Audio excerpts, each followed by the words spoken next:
What's up, ladies and gents? Episode Clinton Portis of Shoebooty Sports. That would be episode 26. For the rest of you that don't get the reference, Clinton Portis was number 26 when he played. So there you go, at least at the professional level.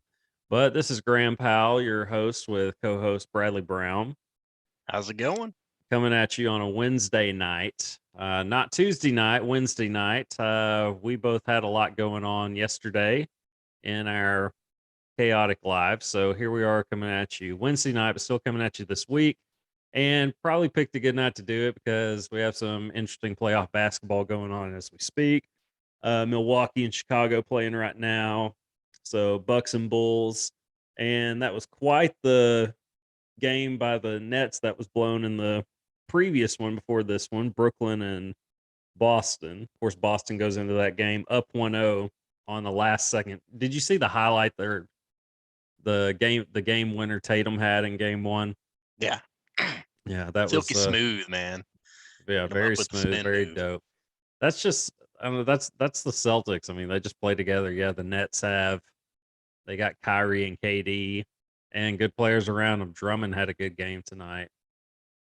You know, some good pieces in other places too, but Boston is just so together as a team. That's just a good solid team. Plays well together. That's why they're the 2 seed, and why Brooklyn's the 7 seed, partially because of injury too. And Kyrie sat out basically half the season for not wanting to get vaccinated. But yeah, the Brooklyn was up around 17, I believe, at some point in the first half of their game tonight.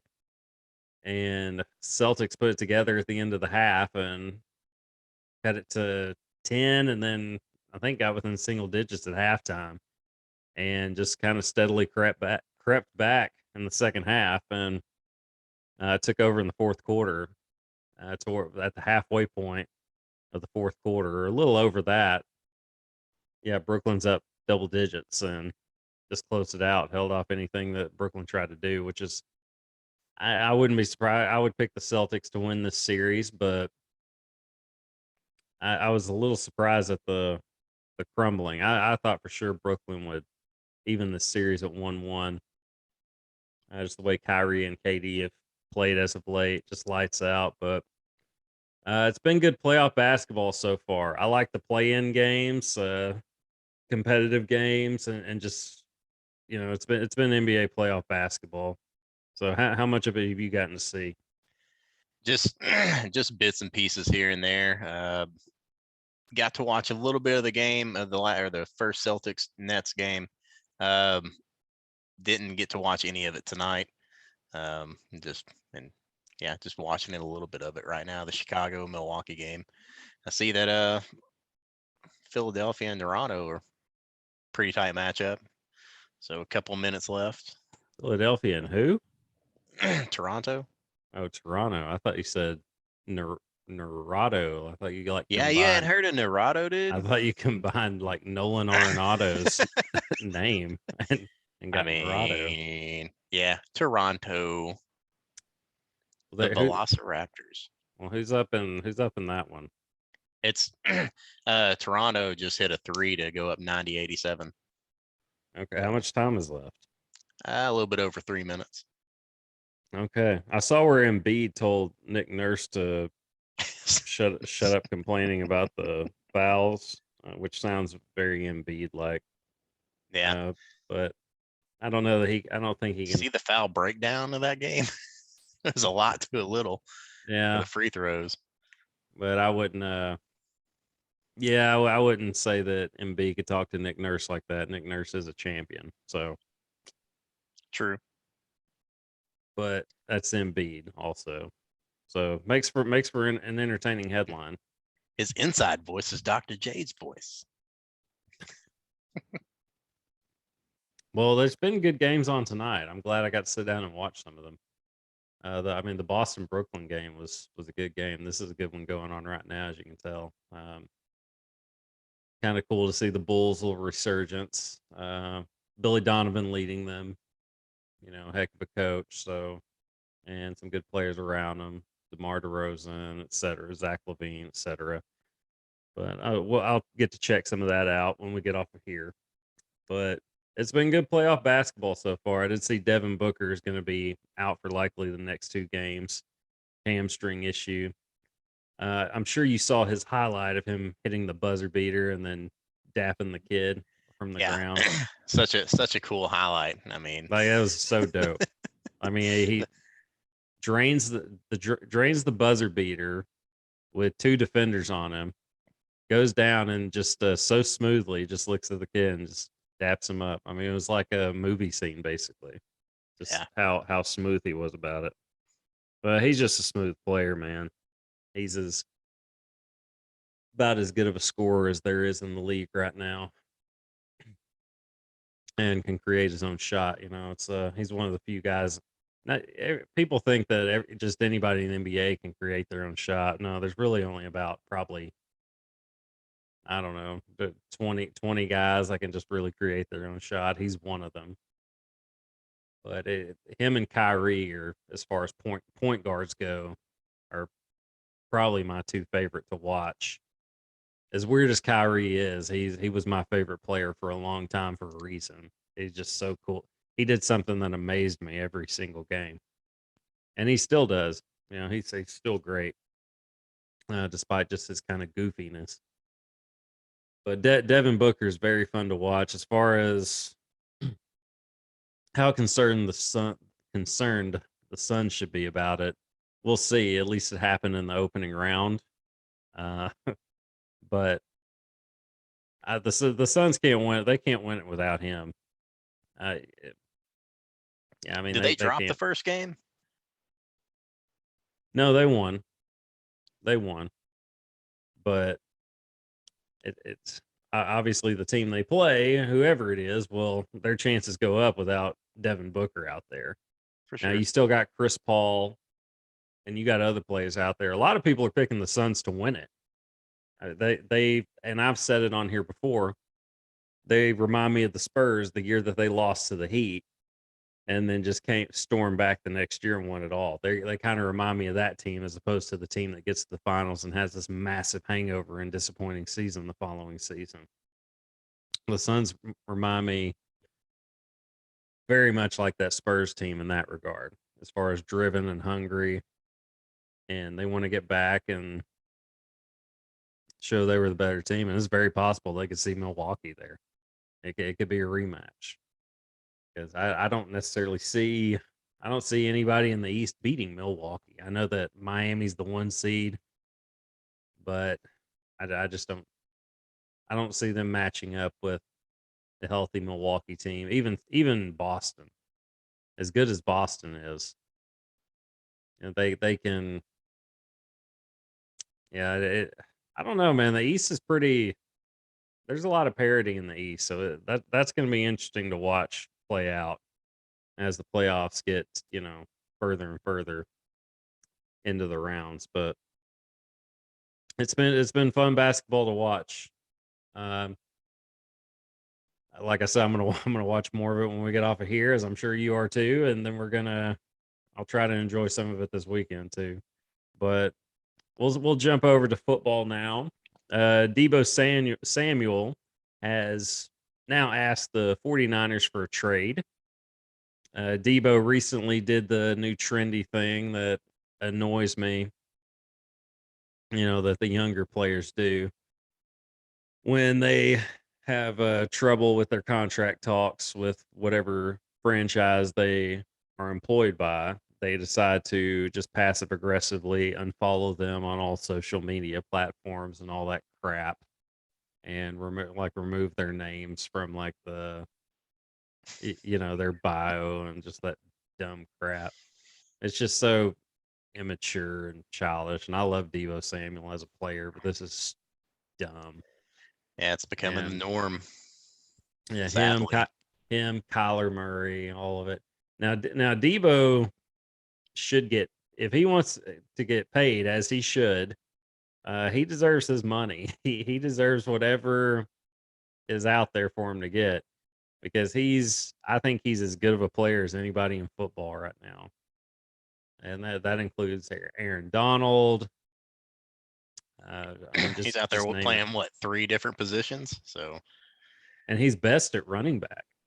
yeah, but Yeah, I mean, he's best at you just got to get the ball in that guy's hands. yeah. That's whatever you got to do. I mean, now, I mean, his whole reason for asking for a trade is he doesn't want to be that hybrid guy.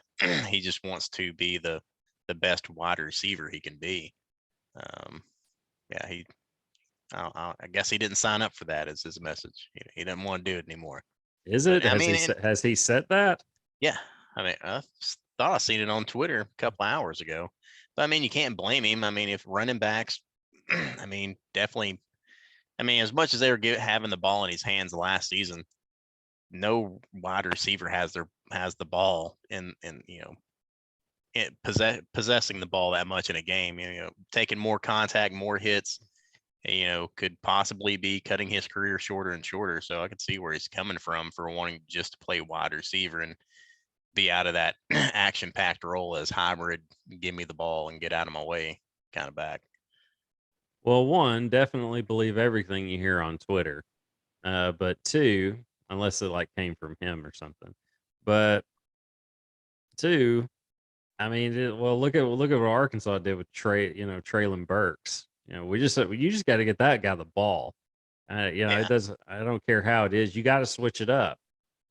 You got to find a way to get him the ball, and you got to do it in a variety of ways. And Kyle Shanahan is, for his, regardless of his dumbest call in the history of a Super Bowl, when he was the OC of the Seahawks, he's still regarded as an offensive genius and has that old school style of calling plays, mixing it up, mixing in the run game, really dominating with the run game, but finding creative ways to get his playmakers the ball in the passing game as well, and even in the run game.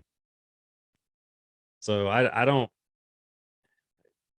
Yeah, Deebo can want that. He can want to be as good of a receiver as he can be, but this is his strong suit. Like, this is what makes him great. So I don't think he's doing himself any favors by wishing something like that. And I don't see him going to a better situation than what Kyle Shanahan's doing with him as far as being able to get the ball and make plays, etc. I don't know that I particularly buy that. I don't know where that source came from. Um, are you seeing yeah, any names getting tossed around for where he might land? no, that's just all I saw in the headline, and my immediate thought was just the immature trend of the contract talks aren't going my way, so I'm gonna do this. And I think it's more so he just is not getting his money, so Yeah, he's upset about it. So that's why he's wanting to trade. I don't know that it has. I don't buy that it has anything to do with how he's used, because I don't think there's anybody that could use him any better than he's being used right now in San Francisco.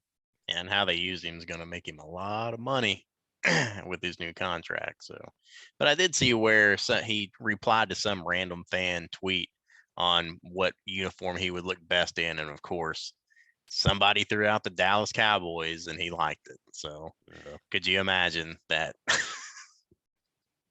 that going on? Now I like Kellen Moore okay as an offensive coordinator. I'm not big on Mike McCarthy as a play caller or just manager of the game, obviously, just with how his mishandling of the clock on numerous occasions. He's about up there with Les Miles as far as that goes. But I mean, I could see that working, but the Cowboys can't afford to pay him. That That's was the my reason first thought, was that's that the they reason couldn't they got afford it. that's the reason they got rid of Amari Cooper. Like, Yeah, because you paid Zeke all that money, which obviously has not paid you off. shouldn't have, and you knew it wasn't going to. I mean, you don't pay, as unfair as it is, you don't pay running backs at that point. Like, you don't, and you don't even give them big contracts, because guess what? I mean, just go get the next guy coming up. If I'm the GM of a team, I'm never drafting a running back in the first round. The only time I would, the only exception would be if I'm in desperate need and there's like an Adrian Peterson. sitting Yeah. there at the number 7 pick or something like that. But that's a rarity. That's a once in a generation type of thing, and I just would never do it. I'm building my team inside out. I'm starting with the interior. I'm starting with my linemen, and I am stacking my front 7 or yeah, my front 7 on defense. Yeah, so I'm building inside out. That's how I'm doing it. Now, obviously, if you need a quarterback, go get you a quarterback. But we see how it is, we saw how it was in Cincinnati this past year. They couldn't protect him. We saw how it was couldn't protect Joe Burrow. We saw how it was in Indianapolis. They couldn't protect Andrew Luck, and now he's at home being a full time dad rather than continuing on with what would have been a Hall of Fame career. So, the Cowboys. I mean, that's just the Cowboys being the Cowboys, though. Anytime Jerry, as much as I like him for his contributions to our school, when he he only gets in his own way, and he can't get out of his own way. You know, what do you think the Cowboys could have done if he would have stayed the owner and just done interviews and let Jimmy Johnson run the team? I mean, how many more Super Bowls do you think he could have had? Maybe Aikman would be the one with, Yeah. five rings. I'm not gonna say 7 like Brady, but No. he could have probably had an additional ring, and maybe even number 5. Who knows? Now you could hit quarterbacks a lot harder back then, so I don't think Aikman would have continued to play that long. Definitely not into his 40s. But if Jimmy Johnson gets to run that team, because you knew Dallas was going to win every Super Bowl they were in the 90s. As little kids, we knew that. They Yeah. were like, they're better than Buffalo. They're better than the Steelers. Aikman's Cowboys are better than Neil O'Donnell's Pittsburgh Steelers. Do you even remember that was the quarterback of the N- Steelers then? No. Yeah, I remember it. I remember random little things like that, but Man. coffee break here. I'm just amazed I remember that they played the Steelers. Yep, 95. Or was it 90? Was it 96? I think it was 95. Like 92, 93. And then San Francisco won it in 94, I believe, with Steve Young. Yeah, when they beat the Chargers. And then the Cowboys won it in 95, beating the Steelers. And I can't remember who 96 was. I know Favre's. It might have been Favre's Packers. It was them, or it was that, or 97 when they won it. Might have been Favre's Packers in 96. Yeah, I couldn't tell you. I don't know. Different topic for a different day. Just testing our old memories. But anyway, I don't see Deebo being in a better situation. I think he should just stay off social media about this crap. Yep. Sure, go get your money, but be a little more mature about it too. I did see where uh, Tua made a. He was the headline statement was no added pressure with the moves that the Dolphins have made, just the additions to the offense in particular. But I can understand the question too, as far as why you would have pressure, because I don't think Tua was the problem this year, but he's not going to go out and just win you a game either.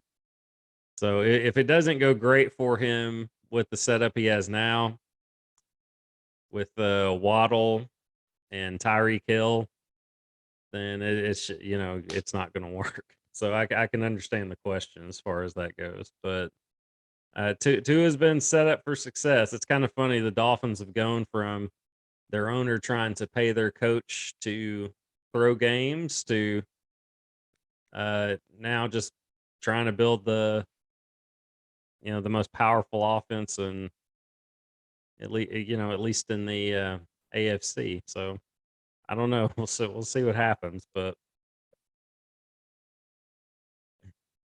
how good do you think Tua can be this year?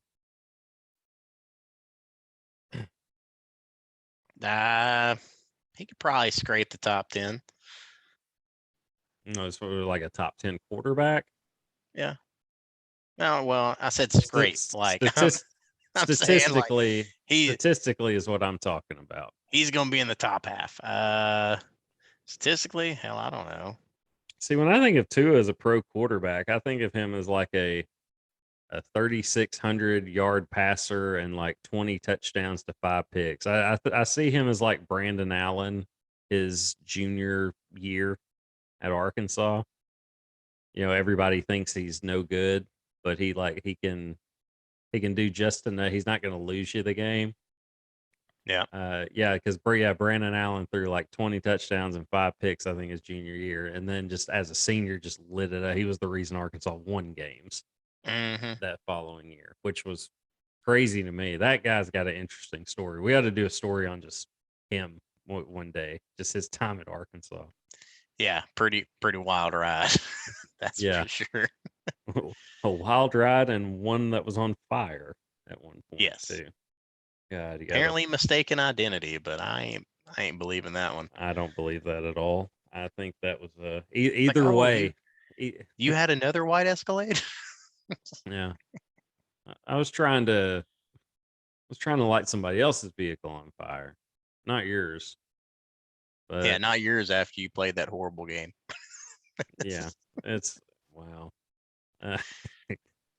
But yeah, that's another topic for another day. But do they still do the SEC storied things like the SEC Network's version of 30 for 30? Because that should have already been like a film. Hey, go ahead and submit that to them. Tell them you can direct it. Yeah, I don't have that kind of time right now, but it would be. I'm sure they'd make it worth your time. I mean, I could do it. I mean, yeah, for the right money, yeah, I could definitely do it. For at least $500. Yeah, at least that. At least like a couple months rent or something. It would need to be a little more than 500 for that. Yeah, so I got a couple months rent, $500. Yeah, I'm in my cardboard box. Like that is your whole house behind you. Yes, this is it. It's just these walls. There's no front. Yep. There's nothing covering. It's just it's sprinkling right now. So, but we got just enough cover here to keep all the equipment dry. Okay, so all right. Jumping back to basketball. Looking at the Nets game, the Celtics game, I saw Ben Simmons on street clothes. He'd stand up a couple of times and like almost get on the court. Why, I don't know, like during free throws and stuff. I guess he wanted to make sure he was seen on TV or something. I don't know. But he finally got cleared for practice. So, and you'd see him do just some basic light drills and warm up and all that. But game 4 target is game 4 is the target for Ben Simmons' return. We'll see how that goes. They're going to need him down 0-2 right now. And that is a different team with Ben Simmons in the lineup. You could almost even, and that's the thing. That's the good thing about this situation for Ben Simmons. He's not going to be asked to score. You got 2 elite scorers out there in Kyrie and KD. I mean, just defend and distribute. Yep. And that's all he's got to do. That's all the former number 1 pick has to do, just defend and distribute. I mean, that's his strong suit. And he don't have to shoot it in the fourth quarter.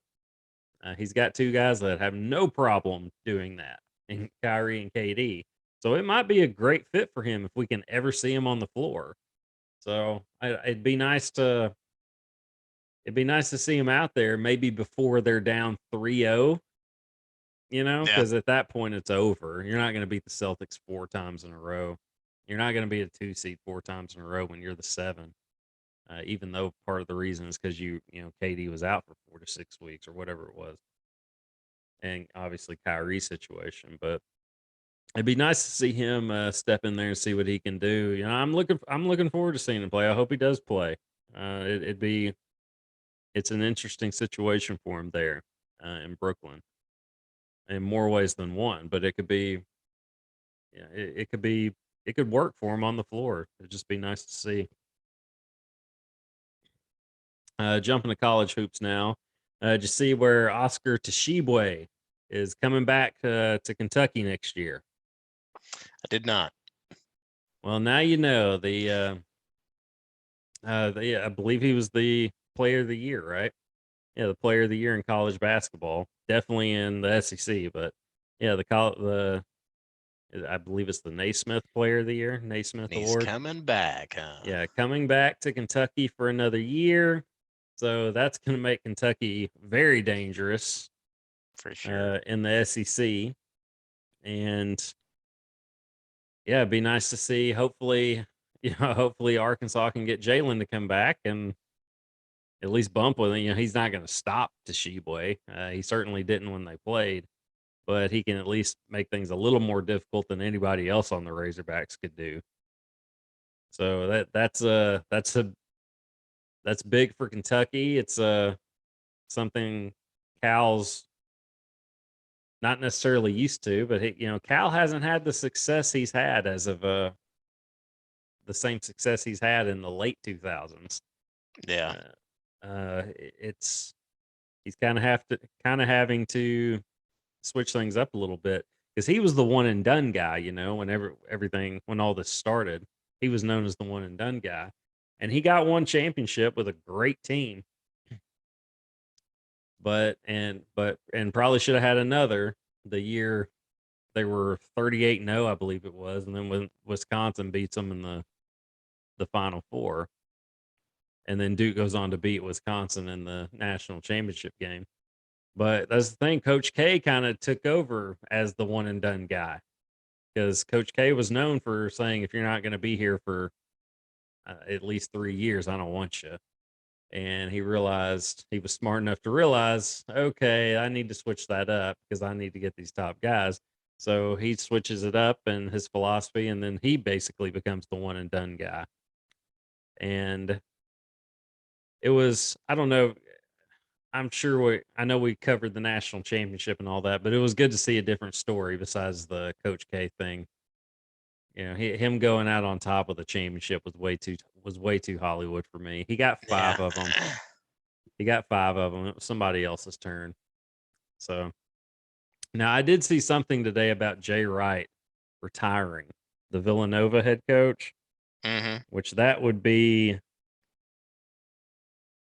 big news. In fact, I am checking the ESPN app right now to see if there's any source. Yeah, Jay Wright to retire. Wow. And he's still a pretty young guy, or at least looks it. But he's made his money in 2 national championships, Final Four again this year. You reserve the right to do whatever you want at that point. But to do it at Villanova, I mean, that was the thing. Villanova, they've had success before, just being a little bit of I wouldn't say I'm a historian of the game, but I know more than a lot of people about college hoops, and I know that Villanova is always in the mix, and won it in the '80s. I believe it was 80. It might have been 1980, but Villanova's had success in the tournament. But when we were growing up, they were just always like in the tournament, and they'd get to the round of 16 or something, but they were never a real threat to win at all. And then Jay Wright got them back to that level. In fact, Villanova, the year they won it, the year I'm talking about in '80. Forgive me if I get that year incorrect, but they were a lower seed. I think they were an 8 seed because I think they were, because that was the big talk about North Carolina. I think going in as the 8 seed and possibly winning the national championship, because Villanova was the last team to do it as an 8 seed. They just got hot at the right time. But yeah, Jay Wright got them back to that elite level, championship level. And when they beat North Carolina in the national championship in, 15, 16, that was as good of a national championship game as I've seen. Yeah, that was pretty good. I And think did it's you 15, see? right?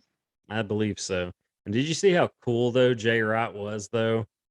Like as that all happened, like they showed just camera footage of him when North Carolina comes down and bang ties it, or I believe they tied it, and like he didn't call timeout or nothing. Villanova rushes up the court, and that guy hit that three at the top of the key at the buzzer to win it. They showed Jay Wright throughout the whole thing, and as like he puts up the shot, I think Jay Wright's got his arms crossed, and he just goes bang, and then it goes in, and then place erupts, and he still just is like real cool about it, like completely unfazed.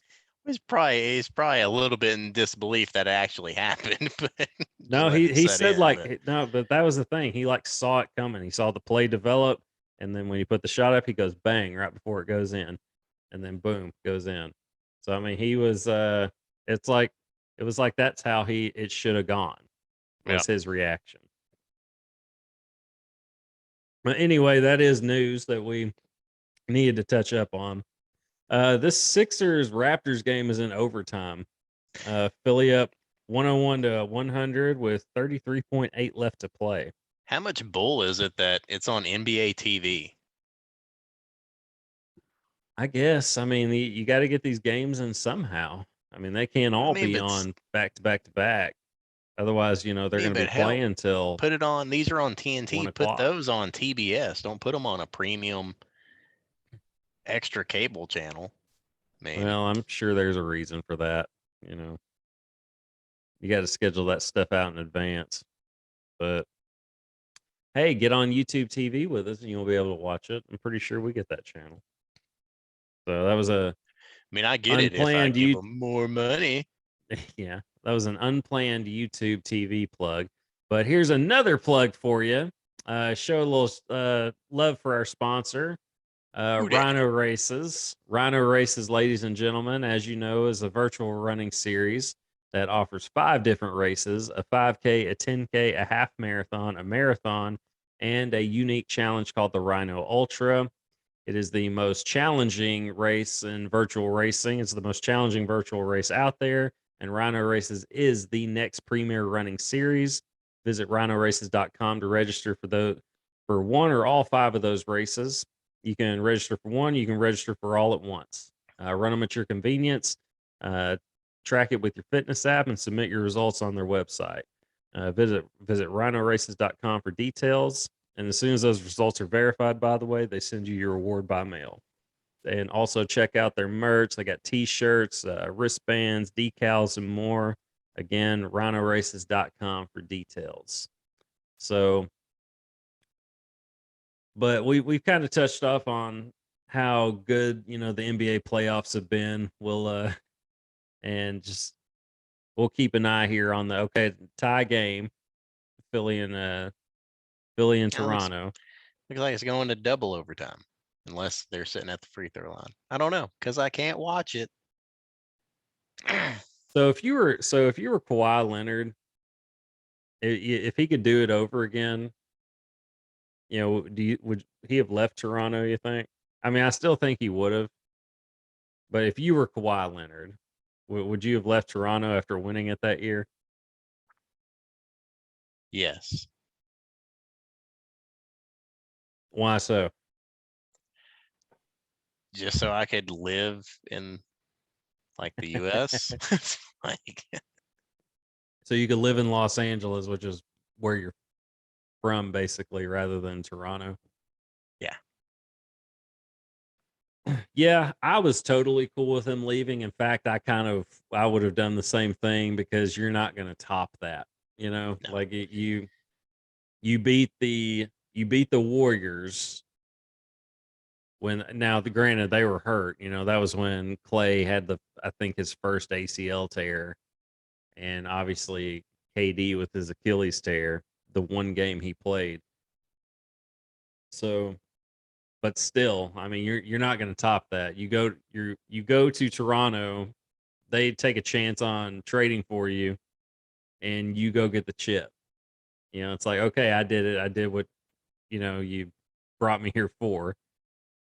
It's not going to get any better than this. So I was totally okay with it. But okay, Embiid hits 27-foot 3-pointer.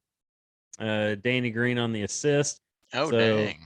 Philly is up 104 to 101 with 0.7 seconds left. It looks like Philly has this and will, as a result, go up 3-0 over the Raptors. This is at Toronto, by the way. So yeah, we'll keep an eye on that, and yeah, keep you updated on that. But we'll jump to baseball a little bit now. As you know, baseball's officially underway, and we'll touch up a little bit on what the Cincinnati Reds owner had to say in an interview recently. It was last week, but yeah, he basically said, not to quote him, verbatim, but he was asked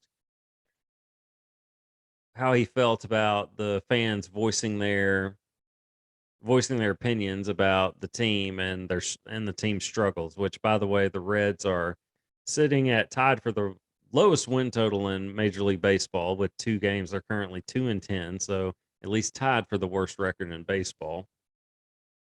And his response to the question was, well, "What are you going to do? Are you going to go somewhere else, or you going to go somewhere else?" It was as far as he was alluding to. He was basically saying, "Well, what are the fans going to do? Are they going to go follow another team? If so, sure, go ahead." Is basically what he said, and then went on to explain how difficult it is in in today's economic climate in baseball. How difficult it is for them to acquire the talent necessary to, I guess, be competitive. And even if that's the case, which I'm sure he's correct, you don't say it like that. You definitely don't. You say it behind closed doors in a board Yeah. meeting. You don't say it in a interview with a microphone in your face. So all time dumb move. And he basically he didn't issue like an apology, but he addressed it and basically said something along the lines of, "We're all in this together," and he didn't apologize at all for it. He was basically kind of doubling down on what he said, but in more of a positive way, which was really, really goofy to me. It's like, dude, your team is 2-10. Um, yeah. So, and I guess I need to clarify on that. I need to make sure that this is the Reds owner that said this and not the GM. So this was a week ago. So anything new in golf, Brad, while I look this up?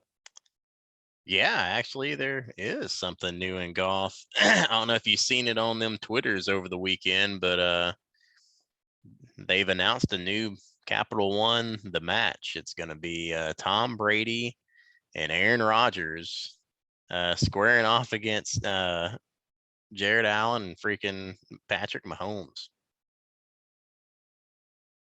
I'm Oh, sure Brady and Rodgers are going to smoke them. I've seen a couple of clips of Mahomes and playing. I haven't seen any of Allen playing, but I mean Mahomes is good, but I've the few shots that I've seen him do are just been like kind of flubs. But I don't know if I was a betting man, I'd probably do it on Brady and Rodgers. all right. So here's the comment. It's Phil Castellani. He is the president of the team and the son of Reds owner Bob Castellani. Uh, let's see. He joined 700 WLW in Cincinnati, and this is from the New York Post, by the way, and You basically say told it the was the team's son? fans, yes, he's the son of the owner. Oh, the The guy who made the spoiled rich remarks. kid. Guy who made the remarks is the president of the team. So Oh, okay. the younger Castellani, which is him, was asked after 15 years why fans should have faith in ownership and the management that the rebuild will be worthwhile. And this is his quote. "Well, where are you going to go? Let's start there. Sell the team to who?" That's the thing. You want to have this debate. If you want to look at what you do to make this team more profitable, make more money, compete more in the current economic system that this game exists in, it would be to pick it up and move to somewhere else. So there you go. Not Cool. something you say on. Okay, and he goes on to say, so be careful what you ask for. I think we're doing the best we can do with the resources that we have. We're no more pleased with the results than any of the fans. I'm not sitting here saying anybody should be happy. I'm not polishing trophies in the office right now, and that's what we're here to do.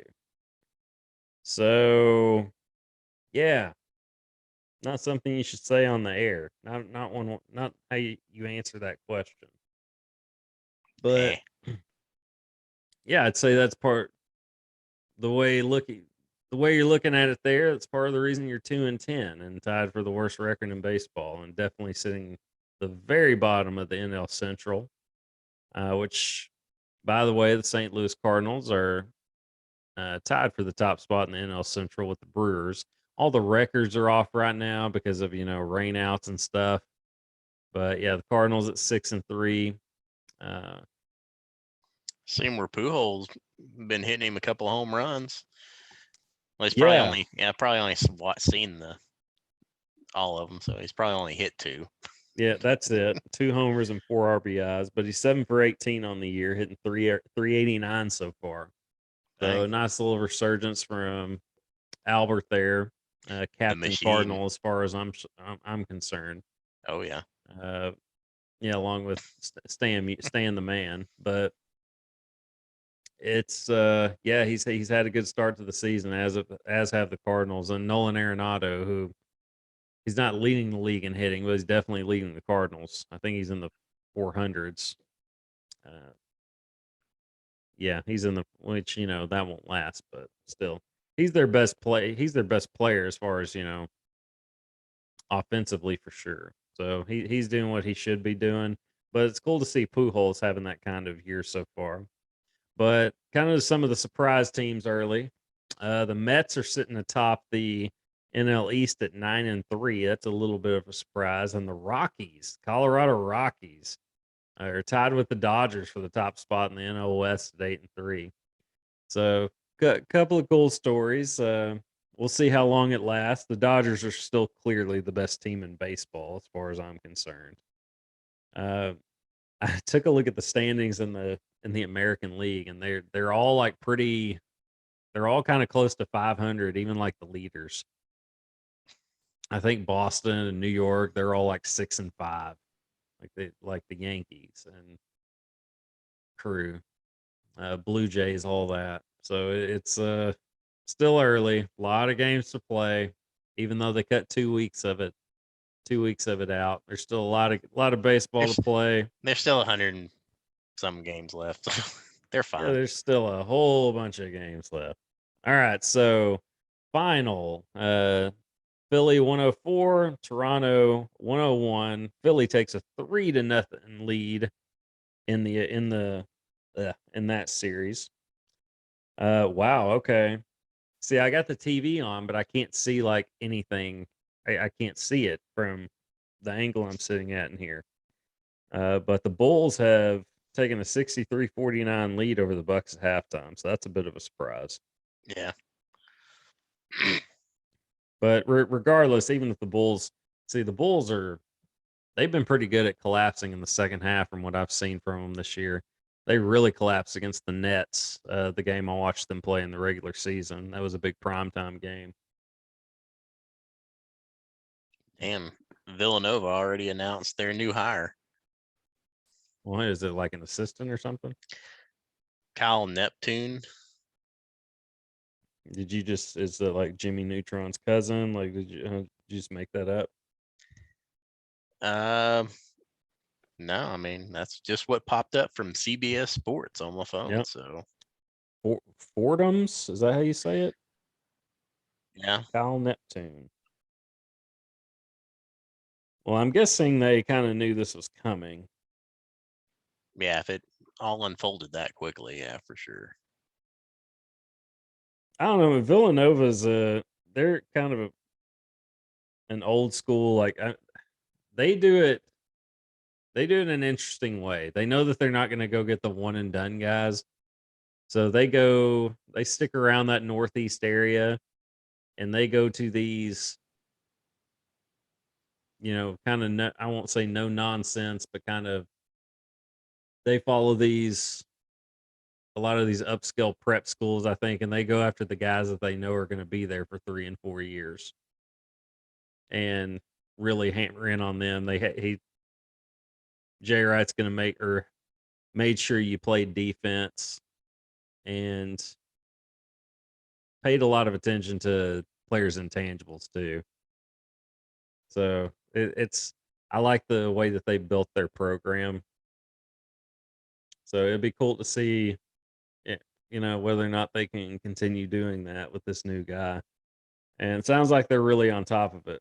So already getting the new hire and everything like that. So Villanova made its way into our podcast. We did not have that on the discussion list. So, but it's kind of big news. So, heck of a career for Jay Wright, Hall of Fame career.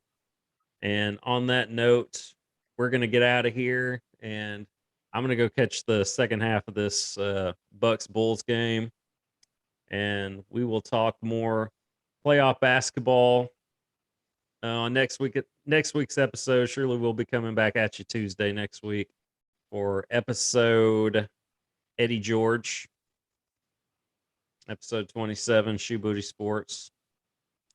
And until then, ladies and gents, have a great rest of the week and visit rhinoraces.com and take care.